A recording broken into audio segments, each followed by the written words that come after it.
प्यारे बच्चों, कैसे हैं आप लोग? आशा अच्छे होंगे और पढ़ाई नियमित रूप से कर रहे होंगे। आज हम लोग नाइट्रोजन के ऑक्सी एसिड के बारे में देखेंगे, यानी मेनली नाइट्रिक एसिड के बारे में। ठीक है ना? तो नाइट्रिक एसिड नाइट्रोजन का कैसा एसिड है? Oxo acid. ऑक्सो एसिड क्या होता है? एसिड दो तरह के होते हैं। एसिड दो तरह के होते हैं, हाइड्रा एसिड,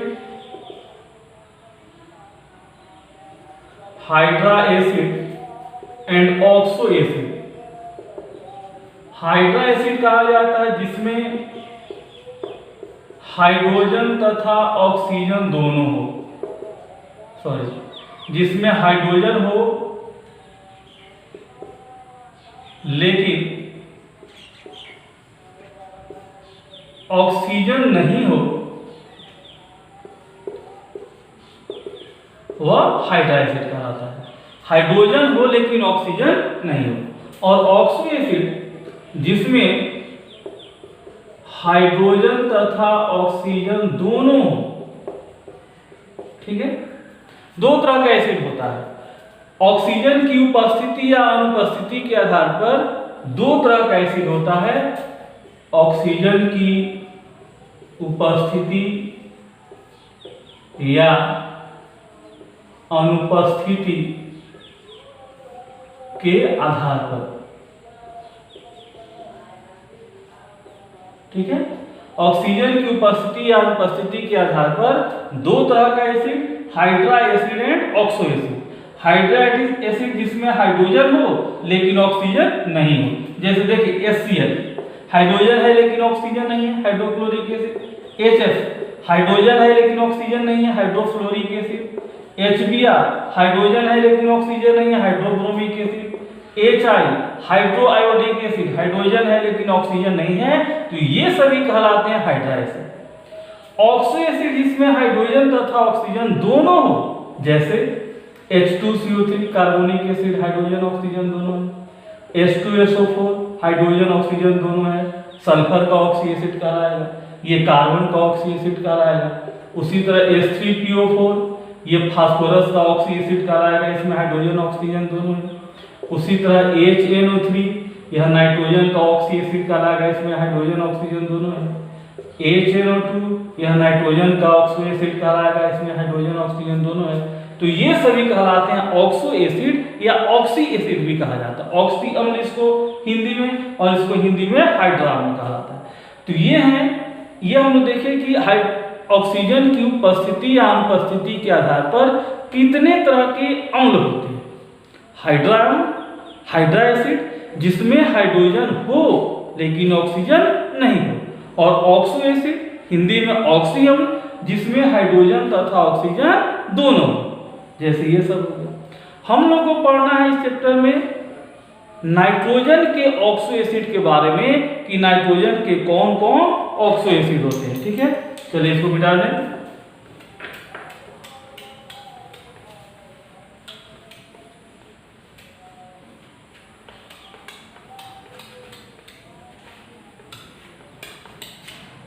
तो हेडिंग देते हैं नाइट्रोजन के ऑक्सो एसिड्स। ठीक है? जैसे देखिए फर्स्ट HNO2, इसका क्या नाम होता है? तो नाइट्रस एसिड। इसका स्ट्रक्चर देखिए,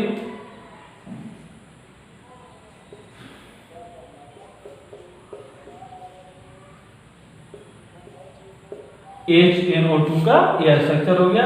नाइट्रोजन के बाहरी कक्ष में कितने इलेक्ट्रॉन होते हैं? 5 इलेक्ट्रॉन्स होते हैं। 2 इधर बॉन्ड में चला गया, एक इधर, यहां पर एक लोन पेयर बच जाता है। ठीक है ना? ये HNO2 होगी। उसी तरह दूसरा जो बहुत इंपॉर्टेंट है HNO3, इसका नाम है नाइट्रिक एसिड। ठीक है? इससे एक ऑक्सीजन इसमें अधिक है, ध्यान दीजिए। तो यह नाइट्रोजन क्या करेगा कि जो एक लोन पेयर इलेक्ट्रॉन है वह एक ऑक्सीजन को दे देगा, कोऑर्डिनेट बॉन्ड द्वारा एक ऑक्सीजन जुड़ जाएगा। देखिए इस तरह का स्ट्रक्चर होगा, यहाँ पर कोऑर्डिनेट बॉन्ड द्वारा एक ऑक्सीजन जुड़ गया। ठीक है, ये जो एक लोन पेयर है, यह एक लोन पेयर नाइट्रोजन इस ऑक्सीजन को दे दिया, HNO3 हो गया। ठीक है, उसी तरह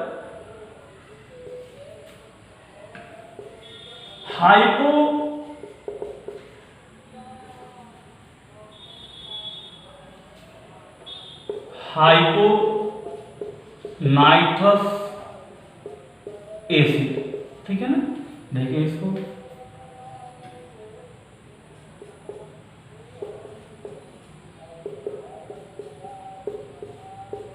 यह हाइपोनाइट्रस एसिड है। क्या फॉर्मूला होगा?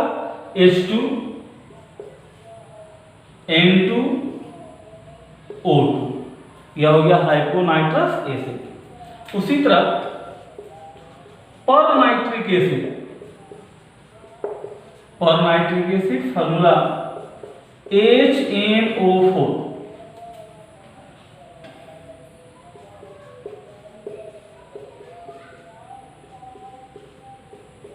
देखिए HNO4 हो गया। इसको कहा जाता है पेरोक्साइड लिंकेज, पेरोक्साइड लिंकेज, ठीक है ना। जब O सिंगल बॉन्ड O इस तरह से जुड़ा हो तो इसको क्या कहते हैं? इसको पेरोक्साइड लिंकेज इसको कहा जाता है, पेरोक्साइड लिंकेज इसमें पाया जाता है। यह हो गया परनाइट्रिक एसिड। लेकिन जो सबसे इसमें इंपॉर्टेंट है जिसके बारे में हम लोग को पढ़ना है वह है नाइट्रिक एसिड। तो चलिए इसको नोट कर लीजिए, मिटा दें।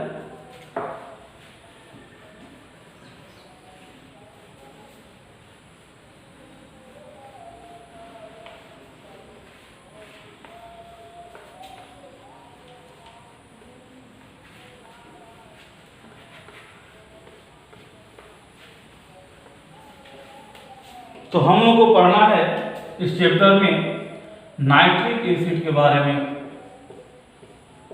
नाइट्रिक एसिड फॉर्मूला HNO3, ठीक है। नाइट्रिक एसिड को एक्वा फोर्टिस भी कहा जाता है। तो पहला पॉइंट, नाइट्रिक एसिड को एक्वा फोर्टिस भी कहा जाता है। इसका अर्थ होता है, जिसका अर्थ होता है स्ट्रॉन्ग वाटर। क्या अर्थ होता है? Strong water. एक्वा फोर्टिस क्यों कहा है? वाटर, आप जानते हैं कि वाटर में बहुत सारे चीजों को घुलाने की क्षमता होती है, इसलिए इसको स्ट्रॉन्ग वाटर कहा जाता है या एसिड। लेकिन इसमें गोल्ड और प्लेटिनम को छोड़कर सभी धातुओं को, सभी मेटल को घुलाने की क्षमता होती है। गोल्ड और प्लेटिनम को छोड़कर सभी धातुओं से यह अभिक्रिया कर सकता है, इसलिए इसको क्या कहा जाता है? Aqua Fortis. क्यों कहा जाता है? यह गोल्ड तथा प्लेटिनम को छोड़कर सभी धातुओं से अभिक्रिया करता है या घुला सकता है, ठीक है। नाइट्रिक एसिड को स्पिरिट ऑफ नाइटर भी कहा जाता है, क्योंकि नाइटर जिसका फॉर्मूला KNO3 होता है, नाइटर से इसको प्राप्त किया जाता है, इसलिए इसको स्पिरिट ऑफ नाइटर कहा जाता है। क्योंकि नाइटर यानी पोटेशियम नाइट्रेट पर सांद्र सल्फ्यूरिक अम्ल की अभिक्रिया द्वारा इसको प्राप्त किया जाता है।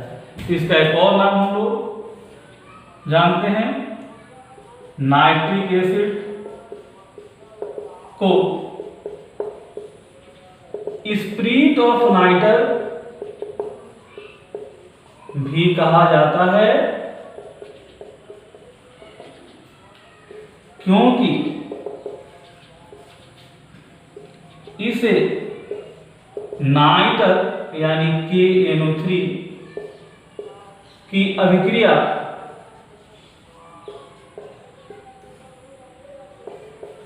सांद्र सल्फ्यूरिक अम्ल द्वारा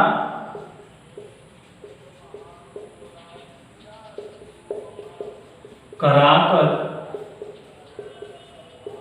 प्राप्त किया जाता है, ठीक है। तो नाइट्रिक एसिड के दो और नाम जाने, एक्वा फोर्टिस और spirit of nitrous. Aqua Fortis क्यों कहा जाता है? एक्वा फोर्टिस का अर्थ होता है स्ट्रॉन्ग वाटर।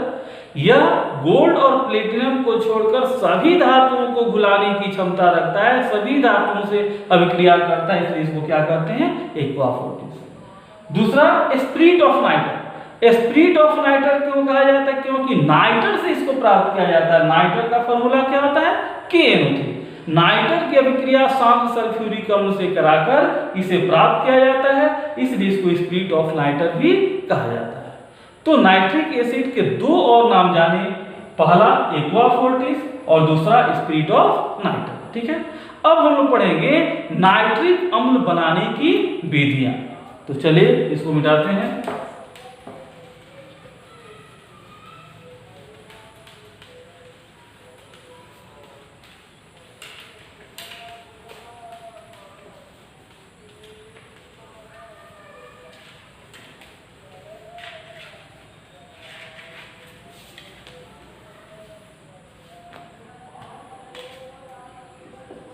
नाइट्रिक अम्ल बनाने की विधियां। पहला लेबोरेटरी मेथड, प्रयोगशाला विधि, लेबोरेटरी मेथड। ठीक है ना। प्रयोगशाला में अभी जो होता है कि नाइटर की अभिक्रिया सांद्र सल्फ्यूरिक अम्ल के साथ कराकर नाइट्रिक अम्ल प्राप्त किया जाता है। तो प्रयोगशाला में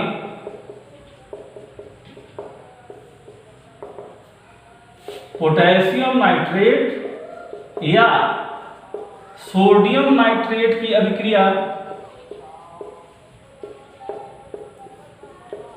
सांद्र सल्फ्यूरिक अम्ल के साथ कराकर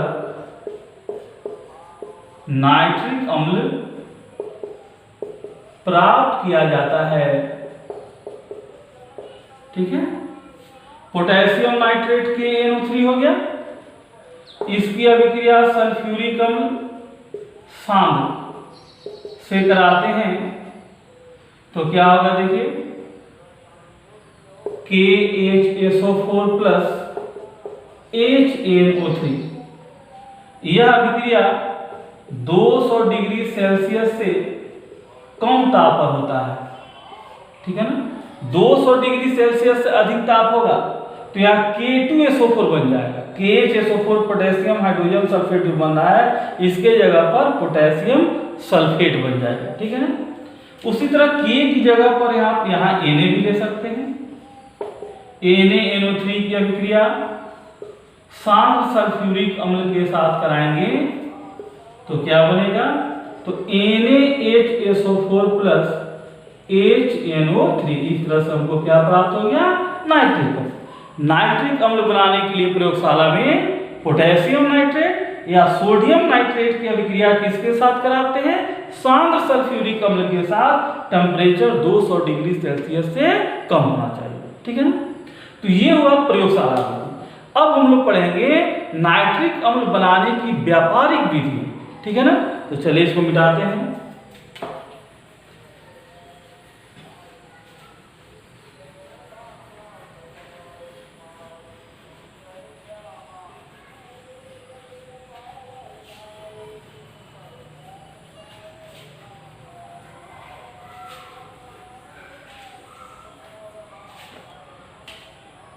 नाइट्रिक अम्ल बनाने की व्यापारिक या औद्योगिक विधि। औद्योगिक विधि मतलब कि बड़े पैमाने पर, लेबोरेटरी में हम लोग कम बनाते हैं थोड़ा सा, लेकिन बड़े पैमाने पर बनाना हो, अधिक मात्रा में बनाना हो, तब कैसे बनाएंगे? ठीक है ना। तो इसके लिए दो विधियां आती हैं। ठीक है ना। बड़े पैमाने पर नाइट्रिक अम्ल का उत्पादन निम्नलिखित दो विधियों द्वारा किया जाता है। द्वारा किया जाता है, ठीक है ना। दो विधियों द्वारा किया जाता है, कौन कौन? तो पहला है बर्कलैंड आइडे प्रोसेस और दूसरा है ओसवाल्ड प्रोसेस। ओसवाल्ड प्रोसेस, ठीक है ना। यह ओल्ड प्रोसेस है क्योंकि यह एक्सपेंसिव होता है, ज्यादा खर्चीला होता है, और यह मॉडर्न प्रोसेस है। तो नाइट्रिक अम्ल बनाने के लिए दो विधियां बहुत इंपॉर्टेंट, कौन कौन? बर्कलैंड आइडे और ओसवाल्ड, ये याद रखना है। नाइट्रिक अम्ल कभी कभी ऑब्जेक्टिव में पूछा जाता है कि निम्नलिखित में से किस विधि द्वारा नाइट्रिक अम्ल का उत्पादन होता है। उसमें दे देगा हेबर विधि, ओसवाल्ड विधि, संपर्क विधि, इस तरह से दे देगा ऑप्शन। तो हमको दोनों विधि नाइट्रिक अम्ल का याद रखना है, कोई भी ऑप्शन में दे सकता है, बर्कलैंड आइडे प्रोसेस और ओसवाल्ड प्रोसेस, ठीक है ना। याद रहेगा ना?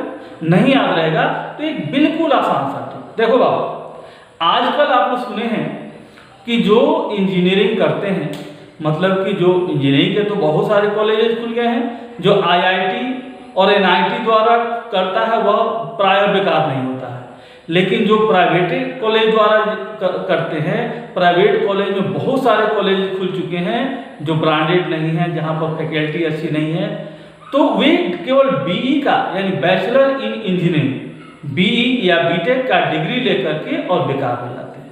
इसलिए अब बहुत सारी ऐसी धारणा हो गई है कि नो बी, यानी जो प्राइवेट कॉलेज से इंजीनियरिंग कर रहा है और उसके बाद बेकार हो जा रहा है, उससे अच्छा कि हम बीई करें ही नहीं। बीई में बैचलर इन इंजीनियरिंग, यानी क्या कॉन्सेप्ट आजकल आ गया कि नो बीई, बीई नहीं करेंगे, प्राइवेट कॉलेज से नहीं करेंगे, आईआईटी से करेंगे, एनआईटी से करेंगे, बाकी डोनेशन वाला नो बी, बी नहीं करेंगे। नो बी, नो मतलब हो गया नाइट्रिक एसिड, ओ फॉर हो गया ओसवाल्ड प्रोसेस, बी हो गया बर्कलैंड और ई हो गया आइडे। बिल्कुल ये आसान ट्रिक है बाबू आप लोगों के लिए। नो बीई, बी नहीं करना, no B, no N for nitric acid, O for Ostwald process, B for Birkeland, E for Eyde, यानी नाइट्रिक एसिड बनाने का दो प्रोसेस, ओसवाल्ड प्रोसेस और बर्कलैंड आइडे प्रोसेस। अब आप कभी नहीं बोलेंगे no B, N for nitric acid, O for Ostwald, BE Birkeland Eyde, यानी नाइट्रिक एसिड को बनाया जाता है ओसवाल्ड विधि और बर्कलैंड आइडे विधि से, ठीक है ना। तो ये आप नोट कर लें। अब हम एक एक करके डिटेल में देखेंगे कि बर्कलैंड आइडे प्रोसेस क्या है और ओसवाल्ड प्रोसेस क्या है, इसको नोट कर लें।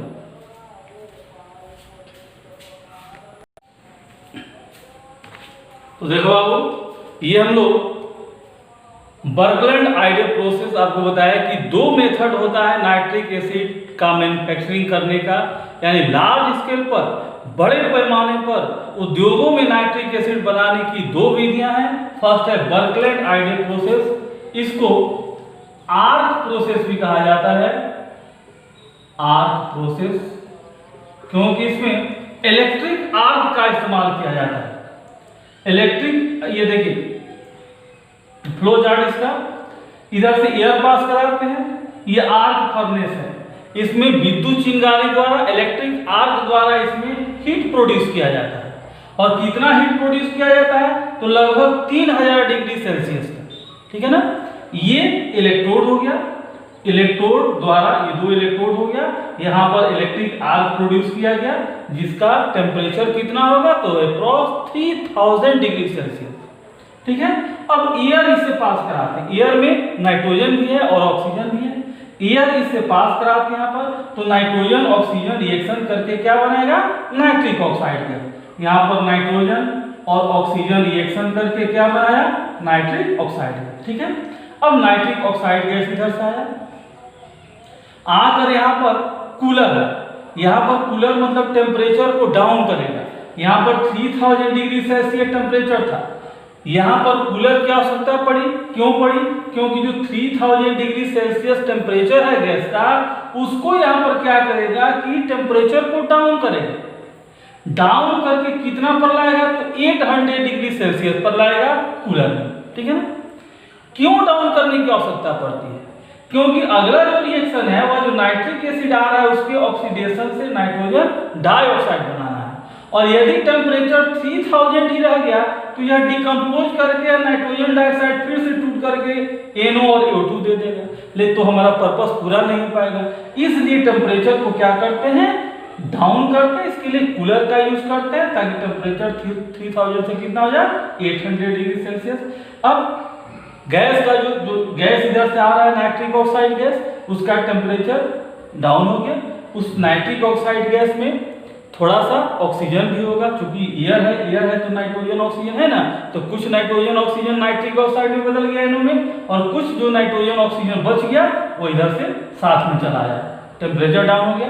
अब ये ऑक्सीडाइजिंग चेंबर है, यहाँ पर नाइट्रिक ऑक्साइड का ऑक्सीडेशन हो रहा है। ऑक्सीडाइजिंग चेंबर क्यों कहा जाता है? क्योंकि इस चेंबर में नाइट्रिक ऑक्साइड का ऑक्सीडेशन हो रहा है। नाइट्रिक ऑक्साइड ऑक्सीजन से रिएक्शन करके नाइट्रोजन डाइऑक्साइड NO2 का फॉर्मेशन कर रहा है।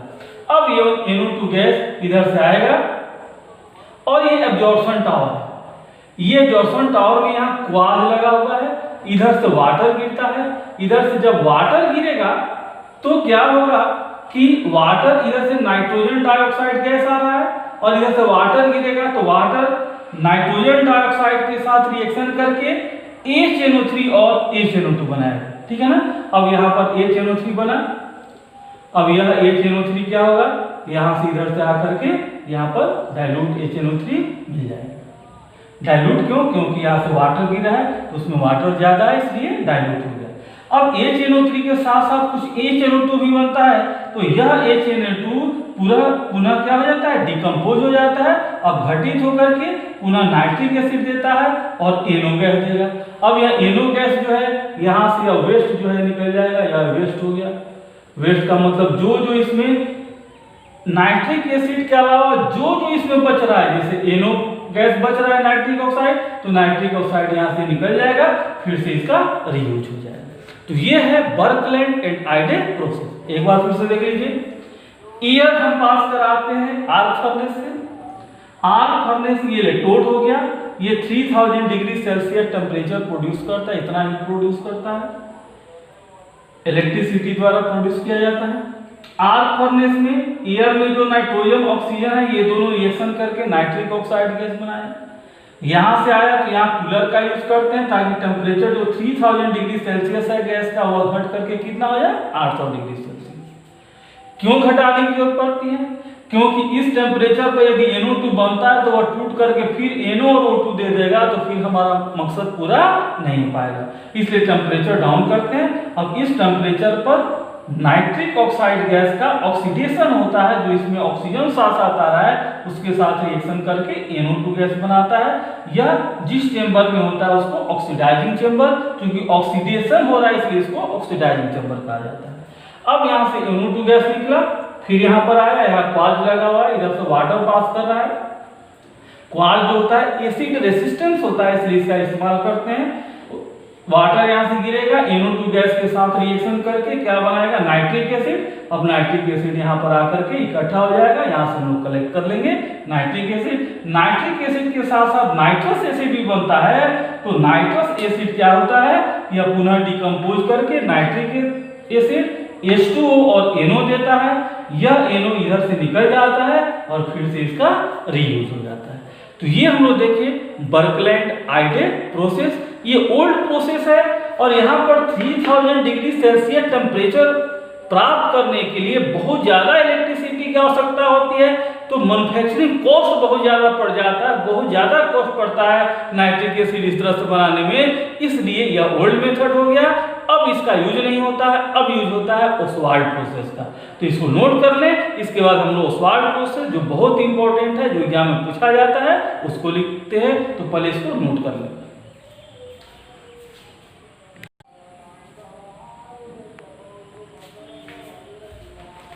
तो ये सबसे इंपॉर्टेंट प्रोसेस नाइट्रिक एसिड बनाने का ओसवाल्ड प्रोसेस, इसके पहले हम लोग बर्कलैंड आइडल प्रोसेस देखे। ये बहुत इंपॉर्टेंट है, बोर्ड की परीक्षा में प्रायः पूछा जाता है, ठीक है ना।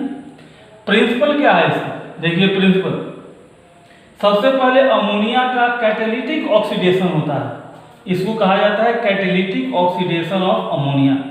इसको कहते हैं फर्स्ट जो प्रोसेस है कैटालिटिक ऑक्सीडेशन ऑफ अमोनिया।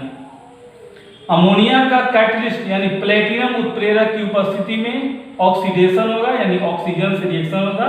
ये 5O2 है, 5O2, तो ये बन जाएगा NO और H2, नाइट्रिक ऑक्साइड गैस बनता है।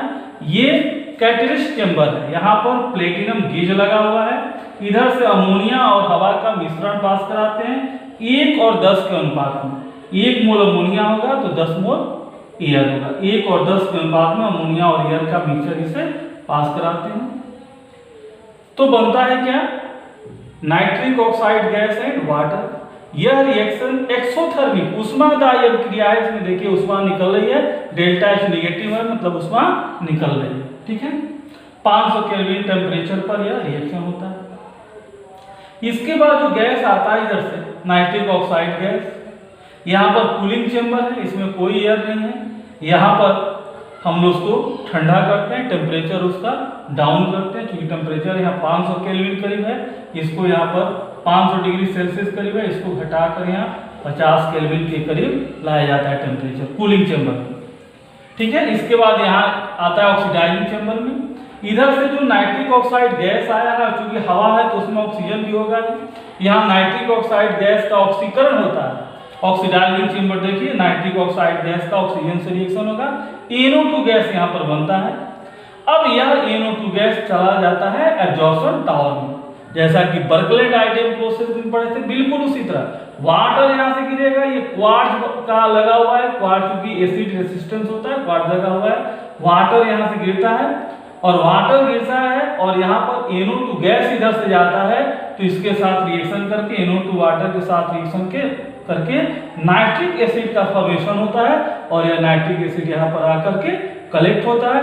यह नाइट्रिक एसिड 61% होता है, ठीक है ना, 61% यह नाइट्रिक एसिड होता है। और जो NO गैस है वह इधर से निकल जाता है और फिर इसका रीयूज हो जाता है। ये ओसवाल्ड प्रोसेस, ठीक है, क्लियर हो गया।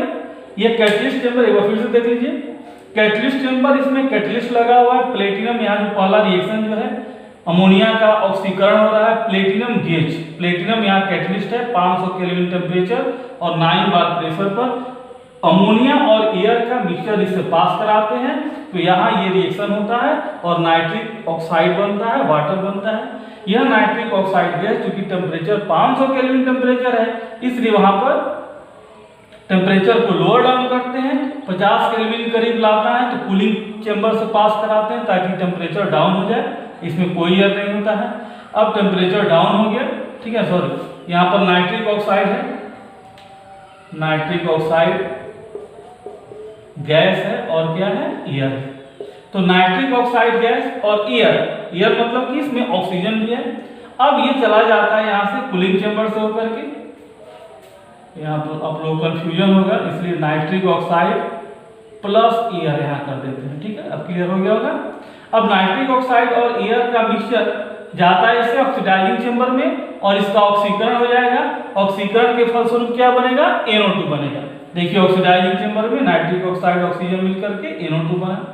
अब यह NO2 इधर से गया, इधर से वाटर गिर रहा है और वाटर से रिएक्शन करके नाइट्रिक एसिड बना, नाइट्रिक एसिड यहाँ इकट्ठा हो जाएगा, NO गैस इधर से वेस्ट होकर के निकल जाएगा और फिर NO का रीयूज हो जाएगा। यहाँ से जो नाइट्रिक एसिड बनता है वो 61% होता है।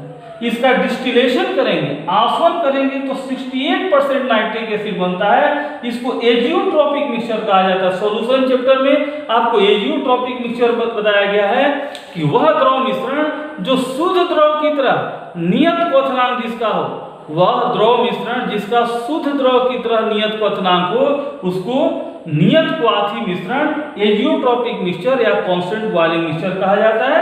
यह 68%, इसको याद रखिएगा, 68% इसमें नाइट्रिक एसिड होगा और 32% वाटर होगा। अब यदि इसको और कंसंट्रेशन इसका बढ़ाना है तो कॉन्सेंट्रेटेड सल्फ्यूरिक एसिड का यूज करते हैं इसमें और डिस्टिलेशन करते हैं, तो ये नाइट्रिक एसिड 98% हो जाता है। 100% इसको करना है तो फ्रीजिंग मिक्सचर से पास कराकर इसको ठंडा करते हैं तो 100% नाइट्रिक एसिड ठोस रूप में प्राप्त होता है। ठीक है, तो ये हम लोग देखें नाइट्रिक एसिड के प्रिपरेशन का laboratory method, Birkeland Eyde process and Ostwald process. ये बहुत इंपॉर्टेंट प्रोसेस है, बोर्ड एग्जाम में पूछा जाता है, कंडीशन के लिए भी बहुत इंपॉर्टेंट है, तो इसको नोट कर लें। उसके बाद पिछले लेक्चर में जो क्वेश्चन पूछा गया था उसका आंसर और आज के लेक्चर पर आधारित कुछ क्वेश्चन देखेंगे।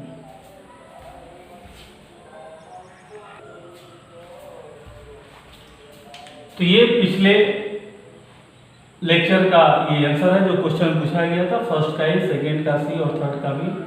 आज के लेक्चर पर आधारित ये क्वेश्चन है, आप लोग इसको बना करके कमेंट बॉक्स में इसका आंसर देंगे। ठीक है, आशा है आप लोगों का पढ़ाई बिल्कुल स्मूथली चल रहा होगा। ठीक है ना, डेली नोट बनाते जाएं। और ये बहुत इंपॉर्टेंट प्रोसेस आज हम लोग पढ़े, ओस्वाल्ड प्रोसेस, ये बोर्ड के एग्जाम में पूछा जाता है। ठीक है ना, तो इसको अच्छी तरह से तैयारी करें और आशा है आप लोग घर बैठे केमिस्ट्री बिल्कुल अच्छी तरह से पढ़ रहे होंगे, एंजॉय कर रहे होंगे। यदि अभी तक चैनल को सब्सक्राइब नहीं किए हो तो चैनल को सब्सक्राइब करें और दोस्तों को जरूर शेयर करें। Thank you.